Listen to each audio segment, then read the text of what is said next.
की अंश हैं, इसी में घुल के जीते जी भी इसी में रहे, और जीने के बाद भी ये आत्मा ने कहाँ जाना है। फिर आत्मा को पता है कि इसने परमात्मा में ही मिलना है। तो ऐसी क्लैरिटी के साथ भक्तों ने जीवन जीना सिखाया है। ये ब्रह्म ज्ञान एक ऐसा दिया जो निराकार से जोड़ के रखता है, निराकार की पहचान करवाता है, और जीवन जीने का भी सही ढंग। तो ऐसे ही ब्रह्म ज्ञान को हर कोई जीता जाए। ये सेवा सुमिरन सत्संग करते हुए एक पूरे संसार के लिए अपने जीवन को जीना है, एक मानव कल्याण के लिए जीवन जीना है। एक जीवन को अगर हम बहुत ही नैरो माइंडेड हो के सिर्फ एक हमारा अपने ऊपर ही माइक्रोस्कोपिक ये विजन रहेगा तो फिर हमें बहुत कमियां दिखेंगी। हमें एक छोटी बात भी कि ये जीवन में नहीं है उपलब्धि बहुत इरिटेट करेगा। पर वही जहाँ ये ब्रॉडर होराइजन हमारा विजन बन जाएगा, एक हमारा दिल विशाल हो जाएगा इस विशाल निराकार की तरह, वहाँ फिर ये समझ आ जाएगा कि कैसे हर एक के जीवन में जो है वो इनफ है, वो काफ़ी है। बस जितना है उसका सदुपयोग करें, और जो नहीं है उसको एक कोशिश उसकी तरफ प्रयास तो किया जाए, पर वो प्रयास करते करते सुध-बुध नहीं खवा देनी, एक अपना चैन नहीं गवा देना। वो मिले तो भी ठीक, नहीं मिले तो भी ठीक।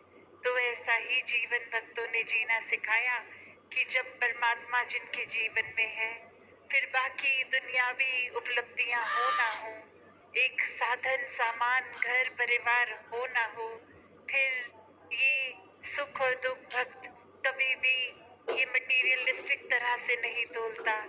ये तो इस परमात्मा का प्रसाद मान के, जो परमात्मा ने दिया, जो निराकार ने दिया, वो ही बेहतर है। उसी स्थिति को एक अल्टीमेट, एक आइडियल सिचुएशन मानकर, और सिर्फ मानना वो जबरदस्ती की बात नहीं कि परमात्मा ने किया है तो अब और ऑप्शन ही नहीं है, मानना ही पड़ेगा। अब जब सिचुएशन ही यही है, कोई अल्टरनेट सिचुएशन नहीं है, तो क्या ही कर सकते हैं, मान ही ले। नहीं, भक्त तो हर समय ये प्यार से स्वीकार करता है कि ये सिचुएशन परमात्मा ने दी है, इसीलिए अच्छी है। इसके अलावा कोई और होती भी, चाहे वो हमारे नजरिए से बहुत अच्छी भी होती, तो भी वो अच्छी ना होती। तो कैसे भक्तों ने सिर्फ ये प्यार का पैगाम बोलकर ही नहीं, जी कर सिखाया, परमात्मा से प्रेमा भक्ति करके अपने आप में ये प्रेम इस तरह डाल के कि प्रेम में ही घुल गए, और फिर यही प्रेम बनकर अपने जीवन में इसका प्रदर्शन भी होता रहा, प्रेम बांटते भी गए। ये प्यार को सिर्फ फिर लिमिटेड नहीं, एक कंडीशंस में नहीं, ये अनकंडीशनल लव, ये हर जगह चारों ओर फैलने वाला।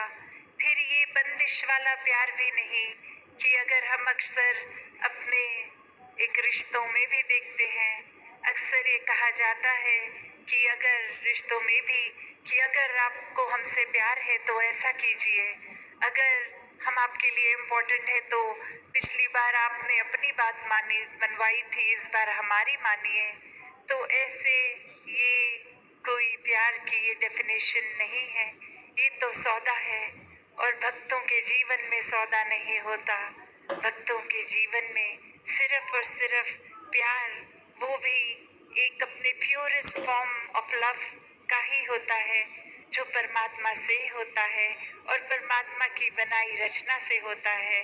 फिर ये प्यार किसी भी तराजू में नहीं तोला जाता, फिर ये एक बहता ही जाता है, ये कंटेन ही नहीं किया जा सकता, इसका कोई दायरा नहीं है, एक ये सीमित नहीं किया जा सकता, ये विभाजित नहीं किया जा सकता कि इसको तो प्यार करेंगे पर उसको नहीं करेंगे। मन में किसी के लिए जब नफरत ही नहीं, तो सभी के लिए प्यार है और ऐसा ही प्यार भक्तों ने हमेशा किया है और सिखाया है। तो ऐसा ही प्यार हर कोई अपने जीवन में करे। ये परमात्मा को मन में बसा के सुकून की जिंदगी जीते चले जाएं। सत्संगत जी, धन निरंकार जी।